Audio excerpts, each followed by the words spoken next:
OBC समुदाय के लिए तेलंगाना सरकार ने बड़ा ऐलान किया है।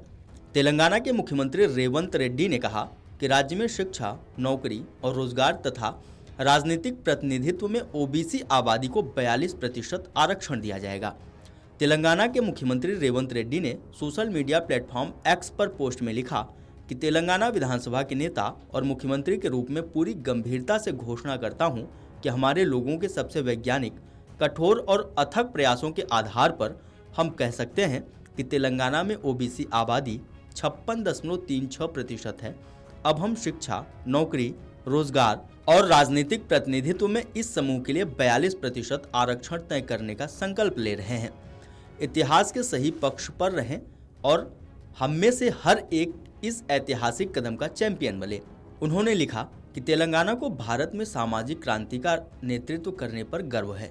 मुझे गर्व हो रहा है कि भारतीय स्वतंत्रता के बाद से पिछड़े समूहों की सबसे लंबे समय से लंबित मांग, पिछड़ी जातियों से संबंधित हमारे भाइयों और बहनों की आधिकारिक जनगणना में गिनती और मान्यता की इच्छा आखिरकार पूरी हो गई है। इससे पहले मुख्यमंत्री रेवंत रेड्डी ने विधानसभा में कहा कि कांग्रेस नेता राहुल गांधी ने वादा किया था कि अगर कांग्रेस सत्ता में आई तो ओबीसी आरक्षण को बढ़ाकर 42% किया जाएगा।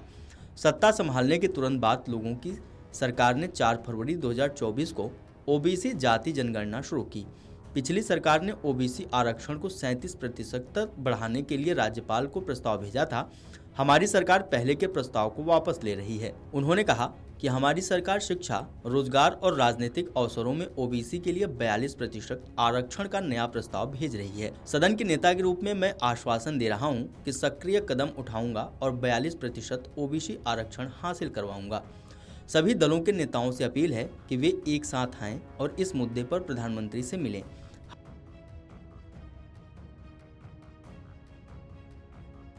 हम ओबीसी आरक्षण को 42% बढ़ाने के लिए आवश्यक कानूनी सहायता भी लें।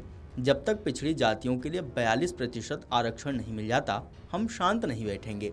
हम कामा रेड्डी घोषणा पत्र के प्रति प्रतिबद्ध हैं। तेलंगाना के मुख्यमंत्री रेवंत रेड्डी ने विधान परिषद में कहा कि सरकार कर्ज के बोझ और अन्य कारणों से नकदी की कमी का सामना कर रही है।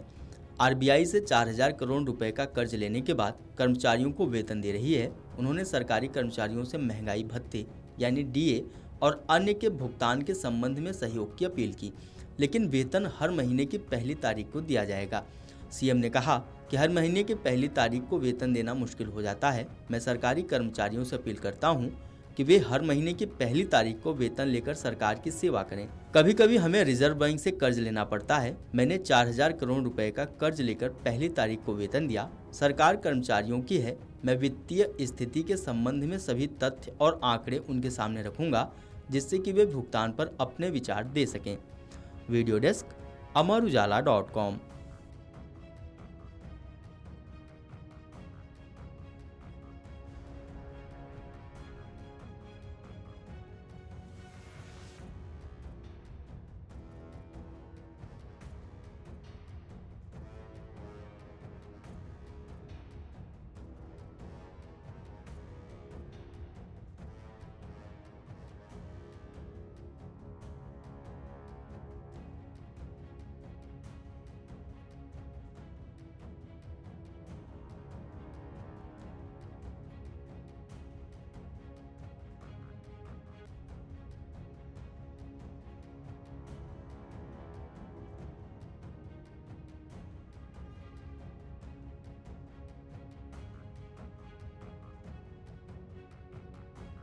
अगर आप ये वीडियो YouTube पर देख रहे हैं तो हमारे चैनल को सब्सक्राइब कर बेल आइकन दबाएं और Facebook पर देख रहे हैं तो हमारे पेज को लाइक करें।